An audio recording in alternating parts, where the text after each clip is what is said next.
All right, let's turn to COVID-19 now. This is a big day for those waiting to book their second dose. Starting in under an hour from now at 8 o'clock, residents in Delta variant hotspots can sign up for that second shot. And thanks to some changes from the province, several AstraZeneca recipients can also soon book their second appointment. We're going to break things down now with epidemiologist Colin Furness, who joins us yet again. Good morning to you. Good morning.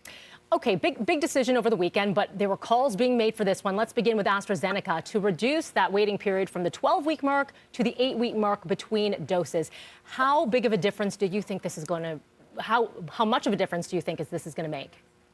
It's a really important development. Ontario was the only province in the country that was sticking to 12 weeks for AstraZeneca. There's not a lot of science to suggest 12 weeks was a good idea or much of a good idea. On the other hand, as we know, the new variant that we're coping with now, the Delta variant, doesn't care if you've had one dose. You need to have two. So there's clearly a bigger risk of not having two. I think it's a great development. I'm in this category. I'm approaching 8 weeks for my first AstraZeneca dose, and I'm looking forward to getting that second dose as quickly as possible. I want to ask you as well, personally then, Colin, if being in that boat, did you feel like you were just sitting in limbo?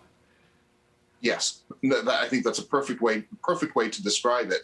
We would ideally be getting second doses into people even faster if we had more vaccine, if we had more capacity.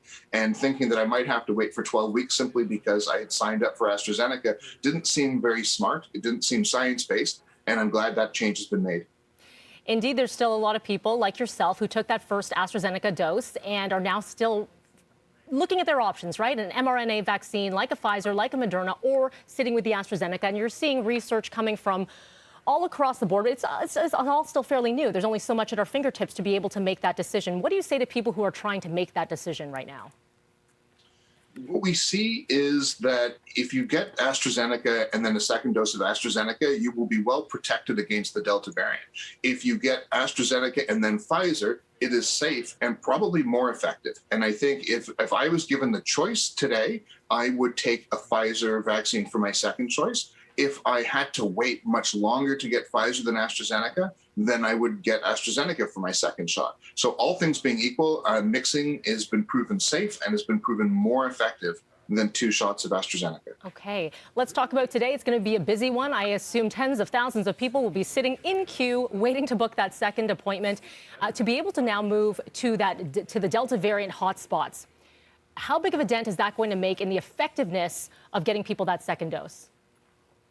Well, we see again and again people reporting a lot of difficulty navigating the system, trying to figure out how to do that second booking, trying to find a waiting list. It's been compared to Hunger Games, and I can see why. This is really unfortunate because it means that people who don't have the wherewithal, who don't have the time, the patience, the education to be able to sit on this and to be able to aggressively pursue it tend to get left behind. And so my big concern here is that the system is too complicated.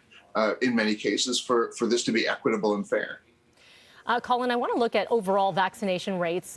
They're climbing. They look good when you just look at the numbers. But when you look at the other side, there are still a ton of people who are unvaccinated and being open up this weekend with stage 1. A lot of people letting their guard down, but also not having the guidelines like we are seeing to our neighbors to the U.S. with the CDC saying fully vaccinated people can do this. Do we need those guidelines right now?